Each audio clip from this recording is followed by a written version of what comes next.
All right, today we are talking about pricing landscape projects. This is exciting because this is something where there's a lot of little gray areas that can cost you a lot of money, and we're gonna go over those very, very quickly to give you ideas on how to better your landscape company, better your pricing, and make this year more successful for you.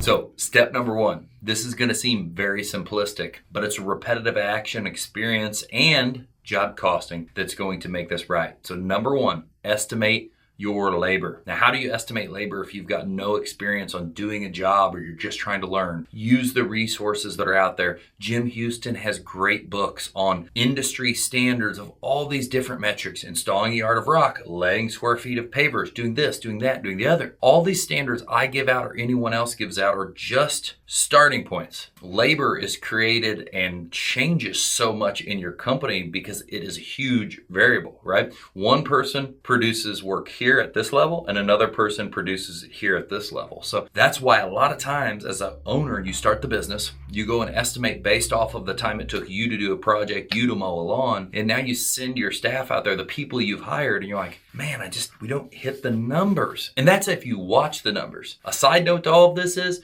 the way you track this and get better, you have to job cost. So make sure you're job costing. If you're not job costing, you're setting yourself up for failure. It doesn't matter if you haven't done this for long. You just need to start that now as a habit to understand and be able to fix your pricing as you move forward. But we send out people, then they produce it a lot slower than the owner because they don't have the skin in the game. They don't have the desperation to make money, the want to make this work. And now you're scratching your head, why is that happening? And this is where we've got to go back to the drawing board and understand, a great employee is probably going to give 70 or 80% of the speed and output you do. Now, maybe this isn't always the case as you get to hiring better and better people that are way more skilled than you.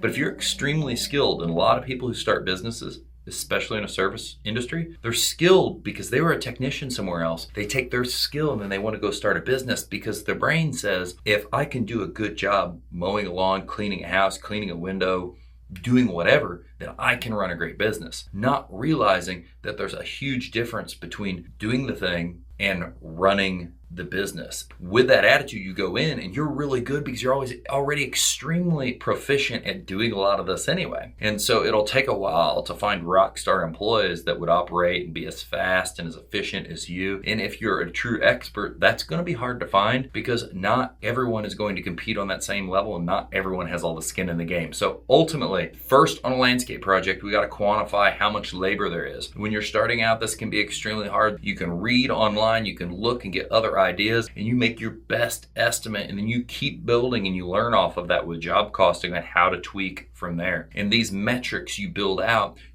different labor items on an Excel sheet so you can quickly remember what you did. And I'm just giving nuggets after nuggets after nuggets. Huge mistake I made is I would go figure out how to do something and then I wouldn't really note it down or have an Excel sheet on it, and I wouldn't have that to repeat on in the future. So once you figure it out, once you get some of those industry standard numbers, put that down on an Excel sheet so next time you can crank that out and just multiply your efforts of when you've learned before to create the next project in the future. You should be building the foundation for everything you do in the future every day in the past, right? So estimate your labor, job cost your labor, and figure out how much of that is going to go into a job. There are a lot of variables. We said if you're new, we said if you're making your first few hires, there's going to be a lot to watch, but the first metric is labor. The second metric is how much material. Okay, so this is a paver patio. We're going to measure length times width, and that's going to get us square feet. Now we know the material of pavers. We also know the area of bedding sand or bedding grit. We also know the area of fill rock. We also know how much soil separation fabric we need. We know so many different things, but with a lot of these consumables, always figure extra. If I was doing a paver patio, I would figure 10% extra or 15% extra because pavers break, cuts are bad, all kinds of different stuff happens, especially if a patio has curves on the side of it. So we're going to take that material and now we're going to put all of those different materials together and we're going to make sure we do not commit the cardinal sin.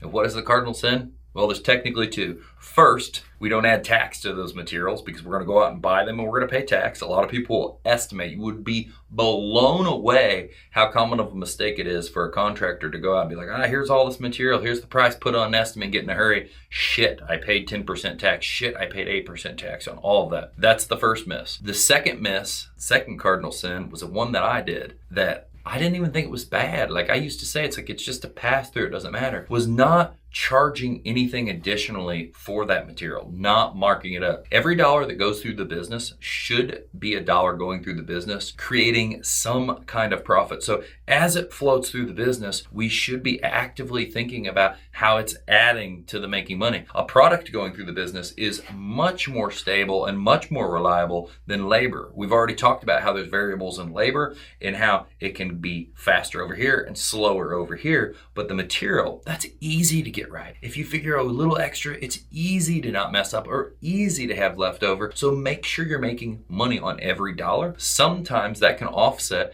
the losses or some of the problems you have on the other end of the project, on the labor end of the project, because there's material over here and then there is labor over here. And I love when we do our job costing and one saves the other, meaning material was a little bit off because some prices changed. That happens. You need to update your pricing. Labor saved that job. Or material saved the job because labor was a little off. I love when they can come together, one can help the other and kind of really pull it out of the ditch when things are going bad. So project material plus tax plus markup, so you're making profit. If you want a number for me, I say, as much as you can add to that makes sense for that material, because some materials are super, super cost effective and they should have 30, 40, 50% added to the material. Some of them are only going to be able to put 20 on. So it's a range. I would minimum add 20 to 30, and then I would go up from there based off of what it is, and then other things that could happen with the material. Is this a material where there's like some breaks and I want more profit in this because I know we're gonna have to replace little pieces as we go? Just think about variables. I don't even know if that was a good example, but just think about the things that happen, and when you know there's more things that happen, charge more for that product. When you know that there's a chance that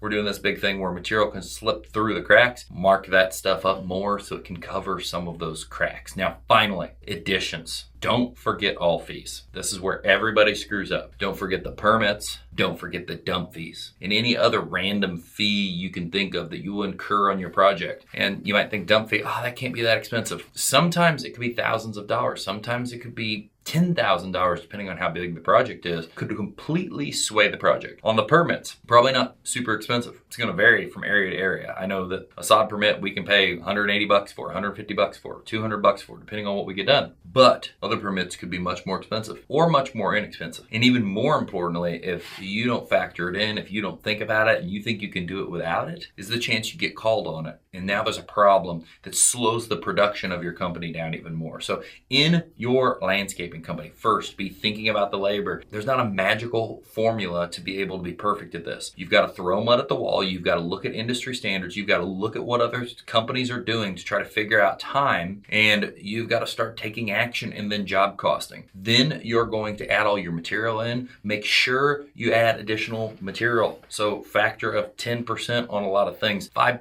15% based on how much you might need extra or how much leeway you want. Then add tax. Then add your markup. And finally, do not forget about your fees, the things you incur that just don't seem that exciting. Some of them can really stack up a lot and or they could stop your job. So today we talked about landscape estimating, how you do it, how you put it together, tricks and things to watch for that are gonna happen to you in your business to save you time. If this has helped you at all, make sure you subscribe to the channel. Leave a comment down below about what problems you had while estimating landscape projects and what you've ran into over the years.